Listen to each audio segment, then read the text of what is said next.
waxaan joognaa jasiiradda ugu lacagta badan caalamka oo saacadii lagu shaqeeyo $105 waxaana la raadinayaa shaqaale shaqooyinka baraha kamida ee kuukar cunto kariye hadda waa lagu baahan yahay okay darawal hadda ay darawal waa lagu baahan yahay hadda tahay xamaali meesha ugu yar Soomahan xamaali gaargacan sida loo riix hadda taqaanid xataa waa ka shaqeysan kartaa meeshan dhakhtar waa la rabaa engineer waa la rabaa duuliye waa la rabaa doomaha si loo wada hadda taqaan kalluumaysiga hadda khatar ku tahay xataa kalluumaysiga xataa waa la rabaa jasiiradan waxayna ku taalaa bartamaha Aasiya ku taala jasiiradan sidoo kale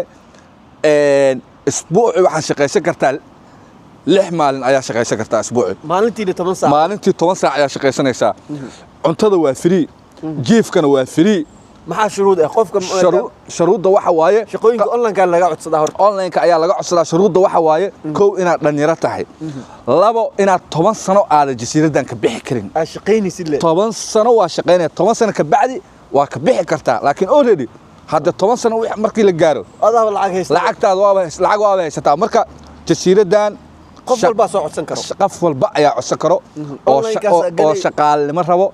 ayaa ka shaqeey kara online kaas ayuuna ka dalba karaa qof ma u baahnid online ka gal shaqooyinka banaan ka raadi qof u baahan tahay malahan oo ilaahay ahayn laakiin ogow bari hadhihin waxaan ku shaqeystaan la ahay shaqo ma haysto war ka faa'iideyso jasiiradan waxyaalaha kale aan ku tahay waxa kamid ah qofka haduu shaqeynayo cuntadiisa iyo jiifkiisa waa free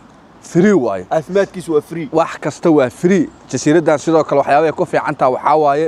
kalluunka aad looga isticmaalaa hilib ma helaysid hilibka aad u yaqaan meesha waxa kale yaabay hilib iyo adiga ismaac salaameynaysid ha 7 sano hadda soo socotay hilib ma cunaysid kalluun la cunay waxa laga yaabaa maalin inaad chicken hesho laakiin ogow hilibka iyo kalluunka markii la dhaho kalluunka ayaa caafimaad oo aad cimri dheer si jiri kartaa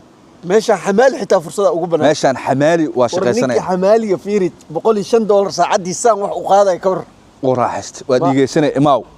xamaali waa ka shaqeysan karaa waxa ka shaqeysan kar qof kasta oo xoog leh ayaa jasiiradan oo ka shaqeey kara eeshina ka soo dalba kara qadkana ka heli kara maalintii 10 saacadood hadda shaqeyso